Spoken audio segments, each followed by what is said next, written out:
नमस्कार, जय श्री राम। ज्येष्ठ पूर्णिमा की ये पौराणिक कथा जो स्नान यात्रा से जुड़ी हुई है। जगन्नाथपुरी में तो स्नान यात्रा होता है, ये हर किसी को पता है।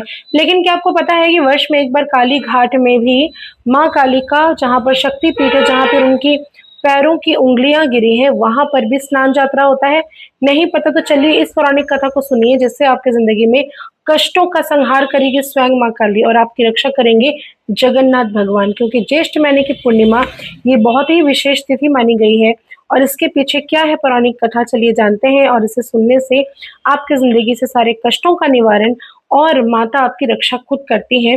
और ये स्नान यात्रा काली घाट में क्यों होता है, क्या है इसके पीछे का रहस्य, सारी चीजें बताऊंगी। कमेंट में सुनने के बाद जय जगन्नाथ और जय माँ काली जरूर लिखिएगा। और इस कथा को अपने घर पर हर एक व्यक्ति को सुनाइए, विशेषकर जो बीमार रहता हो, विशेषकर जिनकी इच्छाएं पूरी नहीं हो रही हो, विशेषकर ऐसे व्यक्ति जिनके काम में इच्छा होते हुए भी वो कुछ कार्य कर नहीं सकते, डिसीजंस मेकिंग में उनको समस्या होती है। तो ये कथा अल्टीमेटली आपको सब कुछ देने वाला है। अब क्यों होता है जगन्नाथपुरी में ये स्नान यात्रा और क्या होता है, इसके पीछे का क्या रहस्य है। भगवान श्री कृष्ण के दिव्य रूपांतरण से भगवान जगन्नाथ की स्थापना हुई, जो आज पुरी के जगन्नाथ मंदिर में भक्तों के लिए आस्था का केंद्र है। पुरी के जगन्नाथ मंदिर में भव्य रथ यात्रा भारत का सबसे बड़ा और धार्मिक आयोजनों में से एक कहलाया जाता है। यहाँ पर कहा जाता है कि ज्येष्ठ पूर्णिमा जो पहली बार पड़ती है, उसमें भगन जगन्नाथ भगवान जो है वो स्नान करते हैं। और स्नान करने के बाद वो बीमार पड़ जाते हैं, जिसके कारण 15 दिनों के लिए उनके दर्शन जो है वो अब विलंबित हो जाते हैं। क्योंकि उस समय वो किसी को भी दर्शन नहीं देते, वो एकांतवास में चले जाते हैं। इस दौरान भगवान को तरह तरह की औषधि को लेप लगाया जाता है, काढ़ा पिलाकर स्वस्थ किया जाता है। जिसके बाद भगवान जगन्नाथ आषाढ़ मास के शुक्ल पक्ष की द्वितीय तिथि को पूरी तरह से ठीक होकर अपने भाई बहन के साथ सवार होकर अपने मौसी के घर गुंडीचा पहुंचते हैं। और लेकिन ऐसा क्या है कि भगवान जगन्नाथ यात्रा से 15 दिन पहले वो बीमार पड़ते हैं। चलिए इसके पीछे का रहस्य भी जान लेते हैं। भगवान जगन्नाथ के अनन्य भक्त माधव दास लंबे समय की बीमारी से परेशान होकर जगन्नाथ भगवान को कहते हैं कि हे प्रभु, आप तो जगत के स्वामी हैं, तो क्या आप मेरी बीमारी ठीक नहीं कर सकते।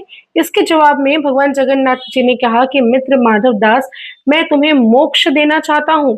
पिछले जन्म के कर्म भोगने के बाद तुम पवित्र हो जाओगे। अभी तुम्हारी बीमारी के कारण बस और 15 दिन बचे हैं।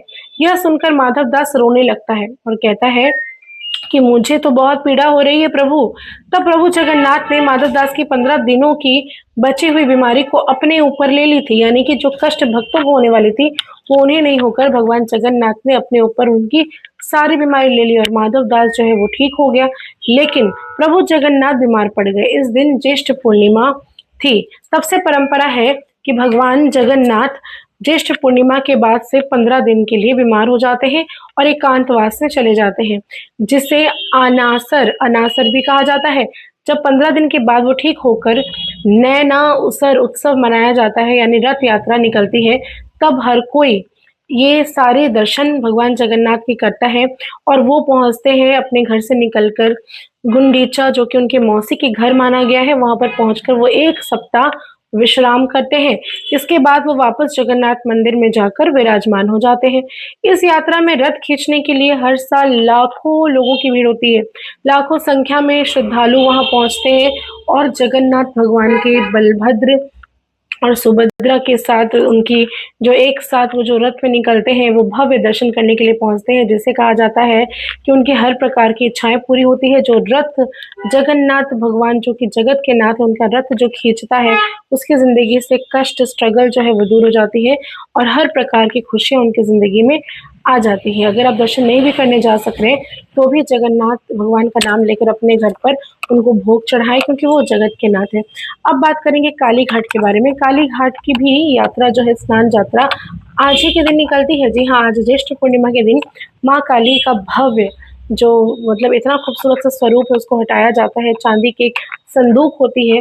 क्या है कथा, चलिए जान लेते हैं। एक अत्यंत प्राचीन और गुप्त अनुष्ठान है जो पुरी के जगन्नाथ स्नान यात्रा और यहाँ पर तर्ज पर मनाया जाता है। पौराणिक कथा के अनुसार जब भगवान शिव देवी सती का मृत शरीर लेकर तांडव कर रहे थे, तब सुदर्शन चक्र से कटे हुए सती के दाहिने पैर के अंगूठे का हिस्सा इस स्थान आदि गंगा के तट पर गिर गया। इसी स्थान पर प्रसिद्ध काली घाट शक्तिपीठ बना स्थापित हुआ। मुख्य मंदिर में मां काली की मूर्ति लगभग 5 फीट ऊंची है और उनके 3 आंखें, सोने के हाथ और लंबी जीभ है। हालांकि स्नान यात्रा के दिन मां काली एक बेहद गुप्त और अनूठा रूप ले लेती हैं। इस उत्सव से जुड़ी एक मुख्य कथा है जिसे मैं सुनाऊंगी। ये स्नान यात्रा के दिन माँ के वास्तविक यानी कि इनका जो ओरिजिनल सती अंग है वो चांदी के संदूक से बाहर निकाला जाता है। इस पवित्र अवशेष को छूना या देखना बिल्कुल मना है। इसीलिए पुजारी अपने आंखों पर पट्टी बांधकर आदि गंगा के जल, दूध, गुलाब जल, सुगंधित तेल, कुमकुम इत्यादि से उनका स्नान करवाया जाता है। और भवानंद दास का एक स्वप्न था जिसके बाद इस स्नान यात्रा की शुरुआत और रहस्य जो है भवानंद दास चक्रवर्ती नाम के एक प्राचीन पुजारी की कहानी से जुड़ा हुआ है। मान्यता है कि एक बार स्नान यात्रा के पहले दिन मां काली ने उन्हें स्वप्न में दर्शन देकर अपने वैष्णवी स्वरूप में चंदन का तिलक लगाने की इच्छा प्रकट की। उस स्वप्नादेश के अनुसार पुजारी ने ब्रह्म मुहूर्त में उठकर देवी के माथे पर श्वेत चंदन का तिलक लगाया। उसी घटना की याद में स्नान यात्रा के एक दिन मां काली के उग्र रूप को शांत करने के लिए उन्हें वैष्णवी रूप में सजाया जाता है। स्नान के बाद देवी को नई लाल बनारसी साड़ी पहनाई जाती है और फूलों की मालाओं और आभूषणों से सजाया जाता है। और इस पवित्र मंदिर में स्नान यात्रा का जो जल है वो भक्तों को प्रसाद रूप में दिया जाता है और जो कपड़े हैं वो भी प्रसाद रूप में भक्तों को मिलती है, जिसे अपने घर पर रखने से सुख शांति आती है और साथ में उस जल को ग्रहण करने से बीमारियां, कष्ट, रोग जो है वो दूर हो जाते हैं। कैसी लगी आपको कथा जरूर कहिएगा और कमेंट में जय मां काली, जय जगन्नाथ जरूर कहिए। ज्येष्ठ पूर्णिमा की आप सभी को हार्दिक शुभकामनाएं और ये कथा सबको शेयर करिए, अपने घर पर जरूर चलाइए ताकि आपके घर पर भी पॉजिटिव वाइब्रेशंस हो और जिंदगी में खुशियां आए। धन्यवाद।